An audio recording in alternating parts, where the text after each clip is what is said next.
Miren amigos, los precios de las materias primas, de lo que se conoce como las commodities en los mercados internacionales, impacta de manera importante el costo de la producción local en el sector agrícola, en el sector agroindustrial, etcétera. Pues se nos informa, por ejemplo, que los precios de los commodities van teniendo alzas históricas nueva vez. En el 2008 hubo una gran crisis de precios y todos esos productos, soya, maíz, sorgo, subieron de manera estrepitosa y impactaron bastante las economías, porque obviamente tú tienes que salir, bueno, y el asunto de los fletes, de los furgones, todo eso, los problemas que ha habido. Entonces ha habido unas demandas inusitadas de compra, por lo menos por la China, que se ha dinamizado la economía de manera importante. En Brasil ha habido sequía. Brasil es uno de los mayores productores de maíz amarillo. Y me daba risa porque, o sea, uno conoce solamente el maíz amarillo, pero yo conocía una vez en Perú un maíz morado, con un grano grandísimo así. Pero el maíz normal, el que nosotros conocemos, el que se comen los pollos, que comemos nosotros, el maíz sancochado, ese maíz amarillo, Brasil es uno de los mayores productores. Entonces, eso ha hecho que la soya, el maíz, el sorgo, todo eso ha subido de precio y tiene un impacto fundamental, muy importante, a veces hasta 2/3 partes del costo de producción en las granjas avícolas, en los criaderos de las granjas de cerdos, por ejemplo, ¿verdad? Entonces, dice que esas compras esas demandas que ha hecho China con esas compras aceleradas últimamente, ha hecho, por ejemplo, que la soya esté a $600 la tonelada y el maíz supere los $288, precios históricos que se van a reflejar en la República Dominicana. Dice, en el caso de los precios anteriores, dice que habían impactado hasta un 38% en el incremento del precio de los productos que teníamos. Recuérdese cuando se le puso hasta un valor al precio de la libra de cerdo, que los productores de Moca llegaron a acuerdos con la Secretaría de Agricultura para que, bueno, pues no impactara de manera tan fuerte, tan drástica a los consumidores locales. Pero hay que estar pendiente porque realmente nosotros no tenemos de otra que pagar el precio internacional, y si hay mayor demanda, pues suben los precios y eso nos impacta a nosotros, tanto en el costo del insumo particular como en la demanda de divisas que tenemos que hacer de la economía para poder enfrentar esas importaciones. Hay que tenerlo pendiente, las autoridades deben estar al tanto de eso, porque por ejemplo, es algo que no nos podemos escapar. Tanto el precio de los combustibles como el precio de estos insumos se traspasan de manera directa, al costo de los productos, al costo de la producción local. Y nosotros entonces, imagínate, eso genera inflación, tenemos menos dinero disponible para comprar, nos perjudicamos todo. Vamos a ver qué pueden las autoridades hacer, no es mucho, pero que lo tengan pendiente para de cualquier manera tomar medidas compensatorias de algún otro tipo que puedan contrarrestar esos incrementos automáticos que se generan cuando suben los precios de esos productos a nivel internacional. Miren, en la ley 173 hay un pago que se hace para reinscripción de hipoteca que, según dice la DGI, no se estaba cobrando, y le ha instruido a los bancos a cobrar el impuesto de los % cuando tú vendes una vivienda o algo.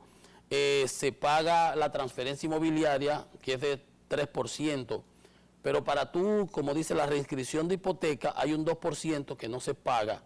Si el inmueble sobrepasa el 1.800.000, 813.000 pesos, tú pagas esa reinscripción para que el título salga a tu nombre. Entonces parece que no lo estaban cobrando, y la DGI le ha mandado a la banca que aparte de ese 3% cobren ese 2% de la reinscripción. Entonces estamos hablando de que se pagaría un 5%.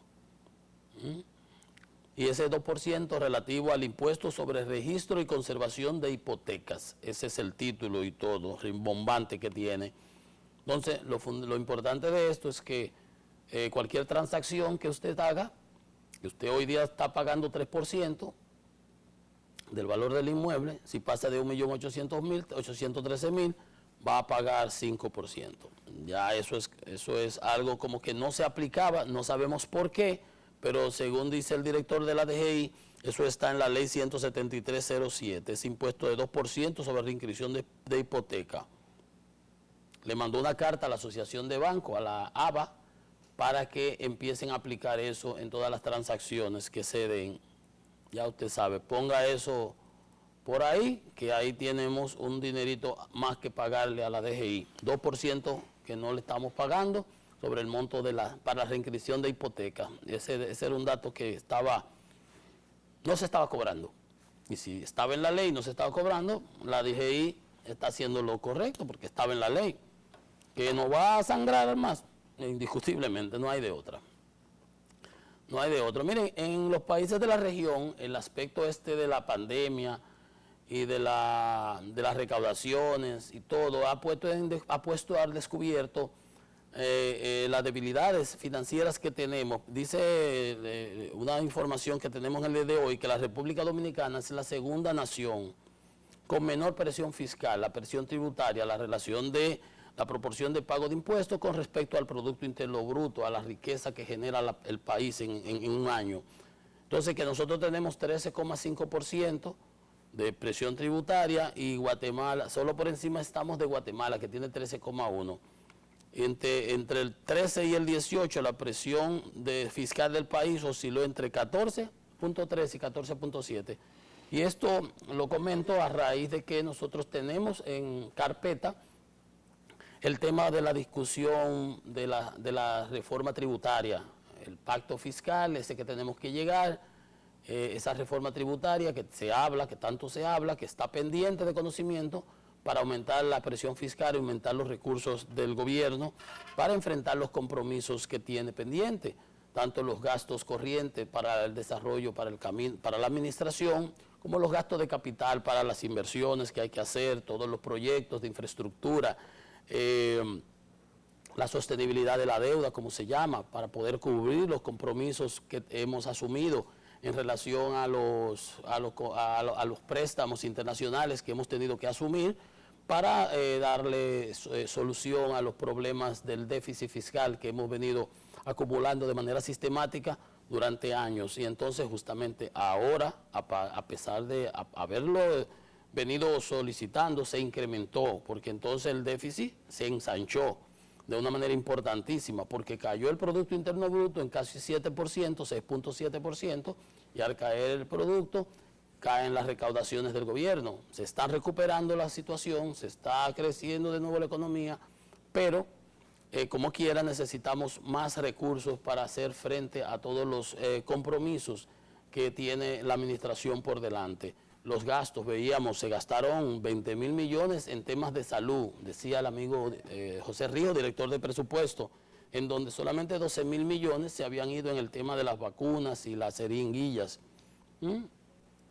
Los 4, 5, 6.000 millones en el tema de las pruebas PCR y así sucesivamente. Entonces es indiscutible que para que un gobierno camine necesita recursos, y los recursos de los gobiernos pues solamente tiene de dónde sacarlo, o bueno, la manera más saludable es recaudando a través de los impuestos. Y lo importante es que esos impuestos pues puedan ser lo más progresivos posible. Quien más pueda cargar, que cargue más. Porque tú a un muchachito, tú no le pones un saco en la espalda. Entonces, a un hombre fuerte, grande, tú le pones un saco en la espalda. Entonces, quien tiene más ingresos, quien produce más riqueza, quien tiene más ganancia, es que él debe pagar más impuestos, su aporte a la sociedad. Entonces, no cargarle al otro que ya no puede con más carga, en cierto sentido. Entonces, más o menos ese es el tema. Entonces, ahí vemos cómo en este caso, las dos decisiones, los dos comentarios que les hago, como la DGI dice, bueno, aquí tenemos un dinero que no lo estamos cobrando de 2%, procédase a cobrar. Y por el otro lado, ese 13.5 que dice de la presión tributaria, que hay que elevarla por lo menos un 2% más, ya estamos rezagados con la que debíamos haber tenido de acuerdo a la Estrategia Nacional de Desarrollo, el monto, el nivel que debió haber, pero eso es muy bonito ponerlo en papeles. A la hora de la verdad es diferente lo que sucede en la economía real y en el impacto que eso tiene en la vida de los seres humanos, de los agentes económicos. Entonces, esas son las cosas que tienen que sopesarse, que tienen que evaluarse por el gobierno para fines de que no nos salga más cara la sal que el chivo, como dice el refrán. No vaya a ser cosa que hay temas muy sensitivos para la población, sensitivos, hay aumentos que a veces son insostenibles y son insoportables, no son llevaderos y generan reacciones adversas. Entonces ahí hay que ser inteligente para manejar esos temas de manera racional, pero con inteligencia, con sapiencia, con sabiduría, para que no vayamos a lastimar el desarrollo que hemos venido logrando de nuestro país, el desarrollo que ha venido en la economía.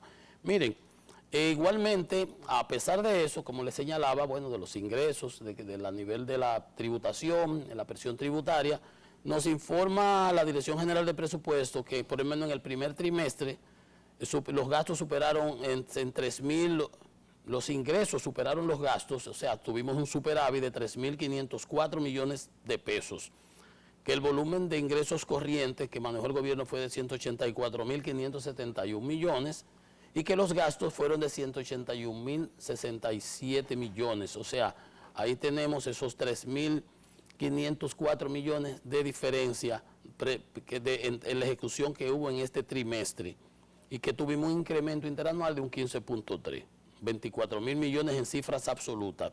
En gastos corrientes, la Dirección de Presupuesto nos informa que se ejecutaron 171.729 millones de pesos en gasto corriente, un 24% del presupuesto aprobado, que es de 768.000 millones. Entonces, que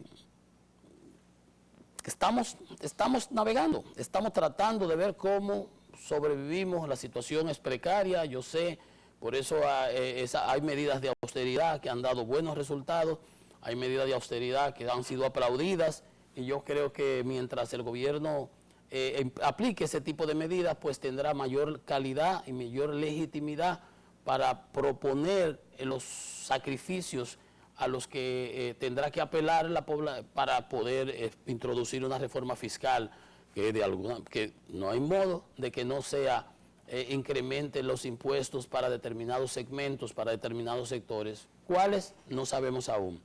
¿Cómo? Tampoco lo sabemos. ¿En qué magnitud? Es una incógnita, aunque obviamente de alguna magnitud tendrá que ser para poder lograr ese 2% que se trataría de subir a la presión tributaria para poder darle sostenibilidad a la economía en el mediano y largo plazo. Esa es la realidad que tenemos en el horizonte y con esa tendremos que sobrevivir. Con esa realidad tendremos que manejarnos. Yo por lo pronto entiendo que el gobierno tiene que ir empezando a hacer los correspondientes contactos y sociabilización del tema para que pues los diversos sectores vayan pues moviendo, por lo menos en la opinión pública, el tema, no salir de un momento a otro, bueno, esta es la posición del gobierno, con estos ítems, sino que se empiece, digamos, a socializar la discusión en los diversos sectores sociales para que pues empiece a generarse un clima de opinión y se pueda otear y se pueda percibir cuál es aunque las opiniones son variadas, obviamente. Hay quienes están en desacuerdo, dicen que no es el momento y uno pudiera estar de acuerdo con ellos. Hay otros que plantean que sea en tal momento.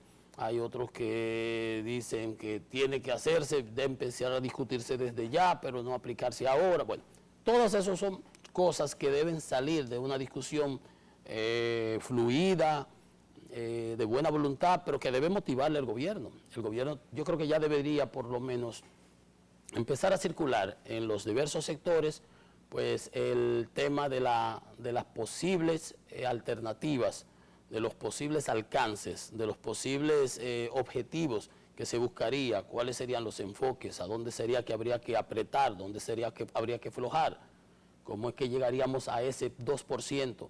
Entonces yo creo que es momento para ya salir a conversar sobre ese tema, para ver cómo hacemos, porque estamos pendientes. Toda la población ya está así, se editorializa, se habla, los empresarios dicen, apoyan, pero como está todo en etéreo, todo todavía en nebulosa, no hay nada concreto, y no lo habrá porque obviamente eso ya es una decisión de gobierno que habrá de someterla una vez decida cuál es el camino más que entiende más apropiado. Bueno, esa será su decisión política, pero por lo menos entonces ya empezar a circularla, socializarla, hablar de la misma, o ir a los sectores, ponerlos en conversación para que den sus opiniones y se puedan ir evaluando. Es una manera de ir tomándole el pulso a la población, tomándole el pulso a la sociedad con relación a ese tema. Miren, Estados Unidos tienen el tema del impuesto único propuesto a nivel internacional y del incremento de los impuestos corporativos a las empresas que ganen y a las personas que ganen más de $400,000 al año. Entonces ya se ha dicho de cuánto será. Entonces yo pienso que asimismo aquí pudiera haber ya una cierta socialización de ese tema para ir avanzando, por lo menos en la discusión. Vamos a hacer una pequeña pausa y volvemos en breve con más en Economía y Mercado.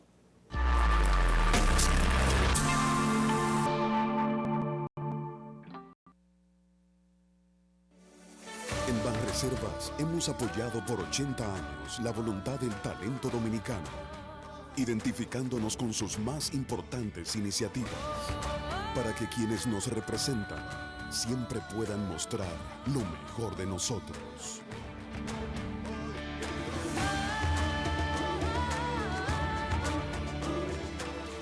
Banreservas, 80 años siendo el banco de todos los dominicanos.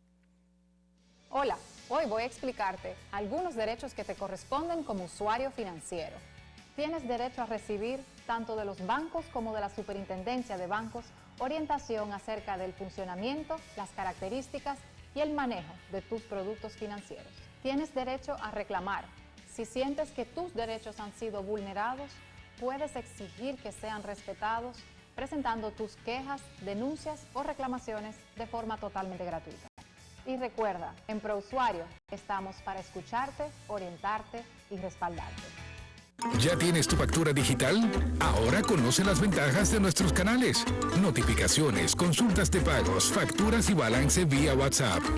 Registro organizado y archivo de tus facturas por correo electrónico. Consultas, pagos y descargas de tus facturas con proyección de consumo mensual por oficina virtual. Accesos, consultas, descarga de facturas y pagos con tarjetas de crédito. Monitoreo del consumo del hogar vía CEPEM App. Recibe tu factura por tu canal favorito. CEPEM, Consorcio Energético Punta Cana, Macao. CEP, Compañía de Electricidad de Valladolid y Activa. En AES, aceleramos la transición en la forma como el mundo usa la energía.